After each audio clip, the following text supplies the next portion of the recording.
when he got drafted, I had no idea what Lamar Jackson was going to be. I watched him at college, at Louisville, and I'm like, every time third down comes, he's off to the races. I don't know if that's going to work in the pros. We'll see. And then the first time I saw him was actually, I went and watched him live play a game against the Chargers, and I was just like, whoa, this is like Michael Vick plus. And I've always said he's a much better passer in the pocket than he gets credit for. He wasn't initially, but he's developed into a nice pocket passer. But the thing about being a quarterback, it is, for better or worse, it is a tone setter. It's not just any position. And I saw this story, Lamar Jackson, once again, not in attendance at the Ravens OTA practice. And so a trend is emerging in his career. He's disappointing at the end of seasons, and sometimes he shows up to this stuff and sometimes he doesn't. And don't forget that ugly article that was written by a local newspaper, Baltimore Sun, okay, a guy that had to go see him the next day in the locker room about he was distracted, he was difficult, he wasn't always focused, football wasn't always number one, and we have to be totally upfront about this. Don't make this Giannis in Milwaukee where everybody's walking on eggshells. If you go look in the postseason, much to the chagrin of everybody around Baltimore, he is not the same quarterback. Not only doesn't he win, his quarterback rating, his passer rating plummets to 84. So again, now he's on his second coach. Now he's on his fourth offensive coordinator. He shrinks in the postseason. And again, I need him at OTAs. It's not the end of the world, but you got a new coach. I criticized Aaron Rodgers for this when he went to the Jets. Dude, new coach, new culture.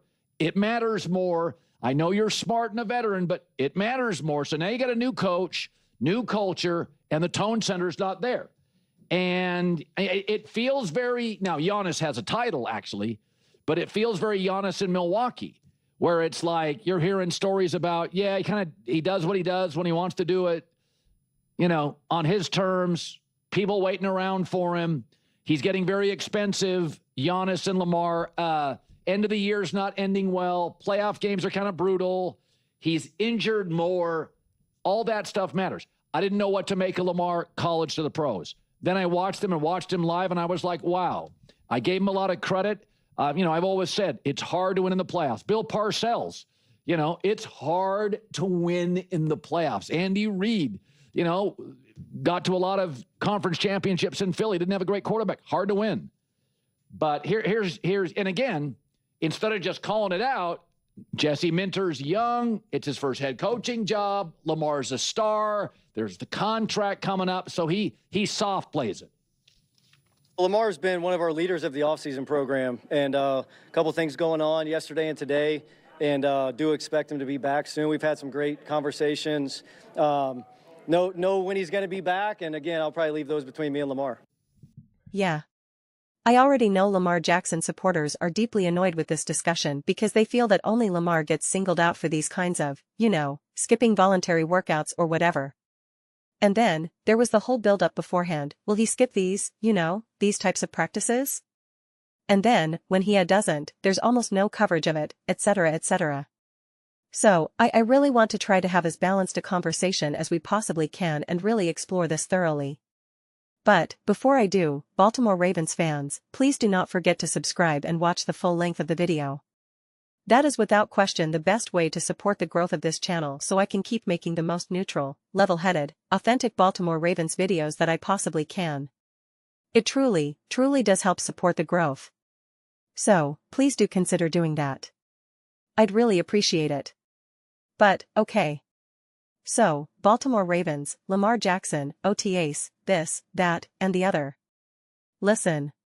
1. I want to push back on the idea that Lamar Jackson gets extra scrutiny around these types of situations because it's simply what happens when you are such a high-profile quarterback, such an elite quarterback, when you haven't won a championship yet, or even if you have, but people don't give you enough recognition. I'll use various examples here. Like Jalen Hurts, right? Jalen Hurts is an actual Super Bowl champion quarterback. Yet endless attention and endless negative attention and disto. Root attention. And so that's what we saw with Jalen Hurts, and it's like he won a Super Bowl, etc. And people could easily say, why isn't Joe Burrow getting this? Why isn't the Buffalo Bills and Josh Allen? And the answer is simply that they are, to different degrees. Aaron Rodgers, absolutely. It was like, why isn't he here for these practices? What's going on? He's making Robert Saleh lie for him. Is he in Egypt? Is he on a darkness retreat? Like everybody was obsessed with that story. Everybody was obsessed with Aaron Rodgers being absent and not showing up, right? Everybody. No question about it. Joe Burrow the other year, what was it last year? There was an obsession about Joe Burrow being around and them working really hard in preseason and this or that because they needed to stop having these slow starts. And there was such an intense focus on that, right? And so it's like these situations, these kinds of discussions, whether they're about Jalen Hurts and whether he's coachable, Lamar Jackson and his OTA attendance, Aaron Rodgers and whether he's in Egypt or something. The reality is there are only so many compelling storylines in the offseason. And so everyone just kind of latches on to whatever natural momentum feels like. It's like, oh Philadelphia, Jalen Hurts uncoachable, AJ Brown unhappy. Let's talk about this like this is the most critical thing we've ever covered. Let's discuss it. And then on the flip side, when his quarterback coach, who's no longer with Philly, comes out and says Jalen is one of the most coachable guys, loved working with him, it's like nothing. Right? Silence. Absolute silence. And so it's just that these kinds of stories will always gain more traction. And when you are regarded as special, as elite, as outstanding as Lamar Jackson, and you fall short in the playoffs, and you didn't even make the playoffs last year, yeah, you're going to have that. You're going to have this type of attention on you. And to me, it's understandable. Because the one counterargument I always hear is, oh right, like OTAs are going to change that. And it's like, not necessarily.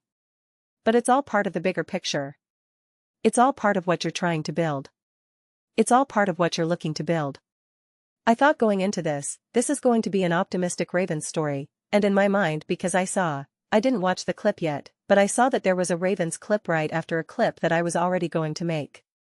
So after I finished that clip and I'm uploading the video, it was a basketball video about Wembanyama, and I started thinking to myself, okay, what else can we talk about with Lamar and the Ravens? And I began thinking, it's really interesting how there's so much optimism and belief about the Bengals, about the Ravens, about the Bills, about the Chiefs. The Chiefs feel like we solved a lot of problems. We're going to be healthy. I don't know, maybe Rassie Rice is going to be there or not, I don't know. But we feel good. We feel like our offensive line is better. We've got the run game going. We got Bayaniami going, like all right baby, we're going to be back on track. The Bills feel like, hey, we got some help for Josh Allen. Right? We're going to fix our defense. Like we were close last year. We feel good. The Bengals, Joe Burrow says, this is the best team I've ever had right now in Cincinnati. Can't wait. It feels like we're winding the clock right now. And I was just thinking, it's so fascinating, to kind of have this energy between these four teams with the big four quarterbacks that everyone automatically always said are the best quarterbacks in the NFL. And to have something detract from that, and to not do every little thing you can to make sure that not only is it true that the Ravens are going to be a great team this year, but if all the other teams are also going to be competitive, the Bengals, the Bills, the Chiefs, that you can set yourself apart from them. That you can separate yourself from the pack. And all these little things, all these little practices, I've talked about this before, even if it's not strictly about X's and O's, mechanics, and footwork and whatnot, it's part of the culture. It's absolutely and positively part of the culture. And I won't go on the whole long rant again, but look, this is where you build that sense of family, that connection with your teammates. It's meant like this. And a lot of times it's in the low-stakes moments, well before the season really starts. That's when you really lay down that foundation. That's when you really establish that connection. That's when you're developing all the random inside jokes. That's when you're learning things about your other teammates, some new teammates, some teammates you've known forever. That's all part of it. This is the time when the stress is the lowest and the fun and the joy can be the highest. And this is where you build that. Undeniably, this is where you build it. It gets reinforced during the tough times, and you can rely back on it, but it can't be built out there on the field during games. It can't be built out there. That's when teams fall apart. And I feel like you even get glimpses of this, not directly, but because of the timing, with Hard Knocks. Right? You can get glimpses of that. And if you've ever played, you know, I feel like the average person hasn't really been on a team where they've had extensive practices before the season has started. That typically only happens at a higher level. Most of the time when you're younger, you know, and if you're not playing at a super competitive level, you practice and then pretty quickly you're playing the games because you have to get the games in.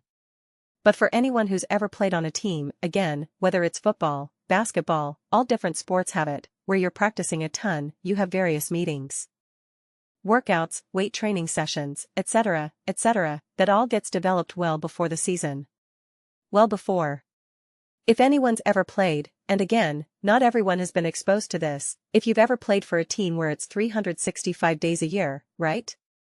You'll have a baseball season in the spring, but then you have fall, winter, summer workouts, and it's just like, all of that development, all of that growth, all of that connection, you're doing it in the fall, you're doing it in the winter, you're doing it in the summer.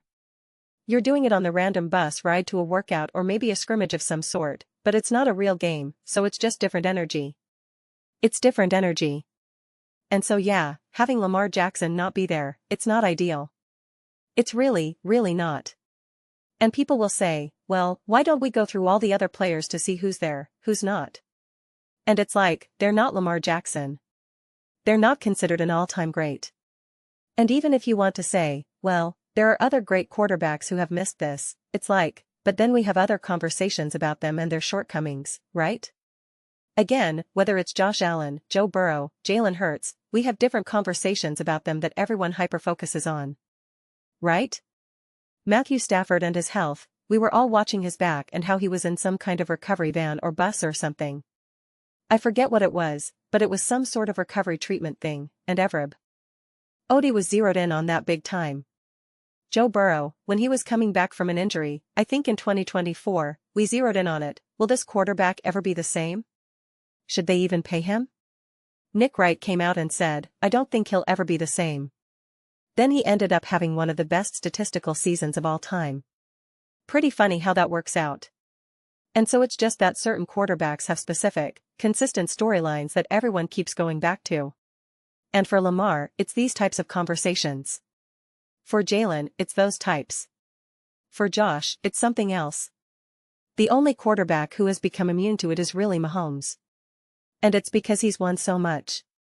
It's because he's won so much and because he's performed in the biggest moments consistently. And that's just the way it works. So, I wouldn't be too hyper-focused on why we're having the conversation about Lamar or whatever, because I feel like that gets us off track from the actual more important discussion. And I also wouldn't downplay this as absolutely nothing and just throw it away. You know, if I found out that Jalen Hurts is skipping OTAs with a new system, a new year, coming up short in the playoffs, and having all these conversations around him, yeah, I would say that's bad. That's bad. That's a Super Bowl MVP winning quarterback right there. A quarterback who has led his team to 2 Super Bowls. And again, you can downplay Jalen Hurts if you're one of those people who think he's not as great as meets the eye, but yet he's had more success than all these other quarterbacks. Doesn't that imply that your team is doing something wrong?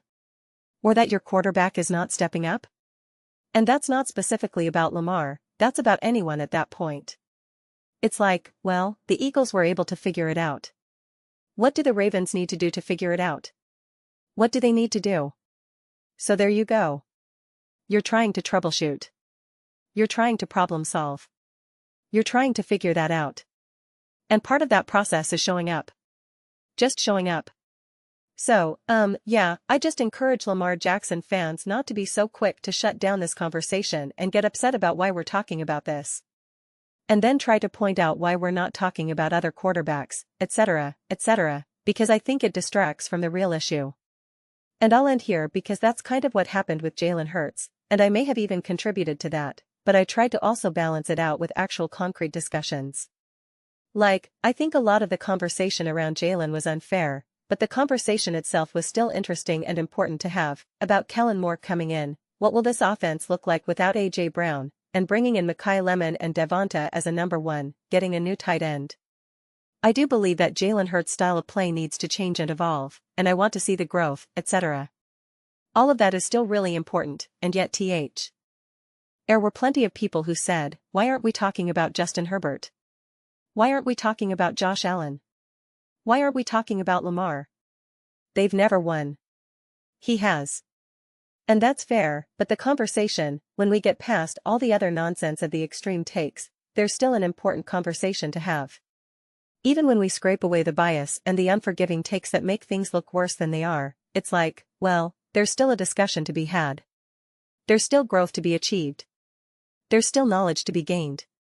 And I think that's where we are in this type of conversation with Lamar Jackson and the Baltimore Ravens. But those are just my thoughts. I'd absolutely love to hear yours. What do you guys all think about Lamar and the Ravens? I'll just leave it at that. What do you guys think? Let me know your thoughts in the comments below. I read every single comment, whether you agree with me or disagree with me. Either way, let's get into some discussions, let's get into some debates, but ultimately, let's just have some fun. And please do consider subscribing. We're building an amazing community here, and I'd absolutely love to see you as part of it. I want to build something that we all generally feel connected to, something that we're really excited to be part of. I think we're well on our way to doing that. Please don't forget to give this video a thumbs up. It really does help visibility and the algorithm. Thank you so much. See you next time.